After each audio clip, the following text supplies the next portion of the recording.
nitwa coach Nimbona Felix dusanzwe mu ntumbero ya life management turaba coach atwigisha abantu guhindura ivyiyumviro kugira ngo bashobore gushikira indoto zabo biciye mu guhindura ivyiyumviro. Mu majambo make dutanga ubumenyi. Mu mashuri ntibatwigisha kudefinisa indoto zacu, mu mashuri ntibatwigisha gushiraho indoto, ahubwo batwigisha gushitsa indoto zabo dukorera, gushika indoto z'amaentreprise z'aba boss dushobora gukorera. Ariko nta muntu azokwereka gushikira indoto yiwawe personnel ku gatwe kiwawe. Nico gituma umuntu wese yaba muto canke ukuze arakwiye kwiyumvira ati nshaka iki mu buzima, nshaka gushika kuki. Ibi bintu birigwa kandi kugira ubishikeko birasaba kurahura ubumenyi, umenye indoto niki, kuko iyo baheho utagira indoto ushobora kuva ku isi udashitse ku Imana yakuremeye, ushobora kuva ku isi udashitse ku ntumbero y'ubuzima bwawe kandi wari ushoboye. Rero no mu vyigwa twigisha turigisha abantu kudefinisa indoto yiwawe ugatwe kiwawe, mbega noshikako gute, mbega bisabike, kuko nta muntu numwe atoshobora kugira indoto cyangwa ngo ayishikeko.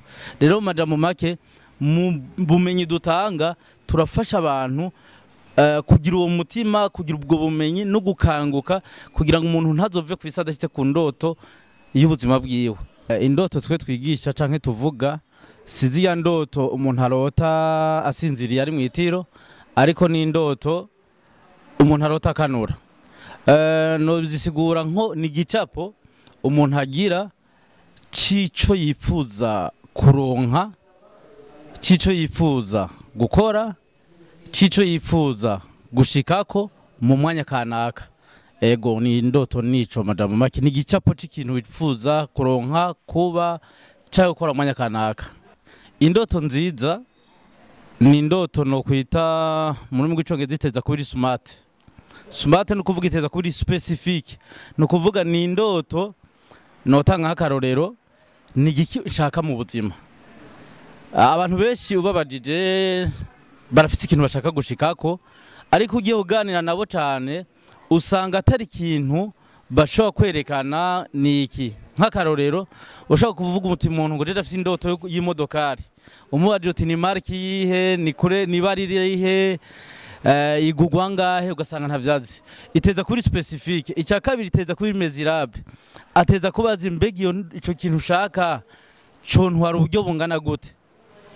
Ikindi iteza kuri mesurable, ukamenya mbega gitwara iki, kimusaba ikiguzi kingana iki. Ubwa gatatu iteza kuba iri ico no kwita achievable et réalisable, mbega n'ikintu gishoboka muri uwo mwanya nihaye.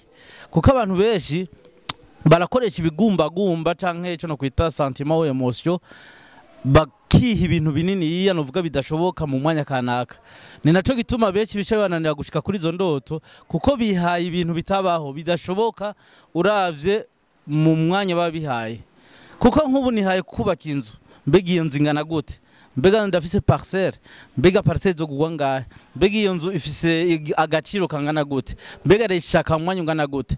Maze kugira ivyo bintu nca nibaza mbega muri uwo mwanya birakunda, mbega ni igiki ndiko ndakora conyinjiriza amafaranga atuma nshikira iyo ndoto muri uwo mwanya kanaka. Igihe usanga ivyo bibazo byose udashobora kuvyishura ngo ya ndoto ibe smart, no kuvuga ibe specific, mesurable, achievable, réalisable mu mwanya kanaka, ntibari indoto, kiba ari icifuzo.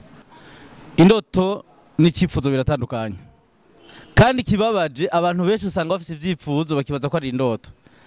Ni naco gituma burya ugiye ku mpanda no kuvuga he dushingura bapfuye hajya hajyamye indoto nyinshi zitigeze zibahayarize, zitigeze zishikwako. Kubera iki? Ni vya bindi twiha mu buryo buri vagabo, mu buryo butari defini, ugasanga ntitugera tubishikako. Indoto hari ibyerekana. Iyo ufise indoto iraba mu myitwarariko yawe. Indoto iratuma hari uhindura ingene ubayeho, uhindura ingene wiyumvira, uhindura les habitudes, uhindura abo mugendana. erega urashobora no kuryama utevye cyangwa ukabura n'itiro kubera uri kuriyumvira ingene ushika ku ndoto yawe. Erega urashobora no kwibagira gufungura kandi utabibuze kubera indoto yawe. Ariko icifuzo juste uragifise, nta muntu badafise ikintu ciza yifuza gushikako, ariko indoto hari ikiguzi, hariho akantu muri wewe kakudehanje kakubuza amahoro mpaka ushitseko. Kandi umuntu afise indoto usanga guma yiruka hirya no hino arondera ni bande boshobora kumuha ivyiyumviro, ni bande boshobora kumuha ama strategy, ni bande boshobora kumuha ikintu cyose, boshobora kumufasha ikintu cyose gituma ashikira kuri ndoto yiwe. Un rêve écrit avec une date devient un objectif, et un objectif décomposé en étapes devient un plan, et un plan soutenu par les actions devient une réalité. Bisigura iki? Iyo ufise indoto yanditse no bija gutandukanira na kimwe wambaza itandukanye hagati y'indoto n'ivyifuzo. Indoto yanditse kandi wihaye ikiringo kanaka kwishikako ishinduka intumbero, hanyuma intumbero itegerezwa kuba novuga iciye mu bice bitandukanye. Nk'umufise nk'indoto nk'akarorero y'imyaka 10, si ikintu ca nkora mu mwanya mutoya, ndayigabura mu myaka, nkavuga nti mbega umwaka wa mbere nzoba nteye intambwe ingana iki, mu myaka 4, mu myaka 5. Ari wavuze ngo iyo ushaka kujya inzovu ntiyimirira rimwe, ariko uyigabura mu mamorso, mu bihimba. Rero indoto iyo ari nini siriti cyo kwita rêve cyangwa vision à long terme, ni ikintu shuca mu bihimba bito bito. Hanyuma iyo rero uyigabuye muri ivyo bihimba bito bito, ishikiki cyo kwita plan canke igicapo cica yugomba gushika. Hanyuma iyo plan rero nishi kurikigwa nico no kwita massive action, ibikorwa vyinshi bitandukanye birimo umwete mwishi, birimo ubwira bwishi bishobora kugufasha gushikira ya ndoto yawe. Hanyuma rero iyo maze kuja mu ivyo bikorwa niho rero je gusanga wagiye urayishikako, usanga wagiye uragira intambwe ku yindi, ukisanga indoto yawe washoboye kwishikako. Novuga ngo ni processus, ni intambwe ku yindi. Murakoze.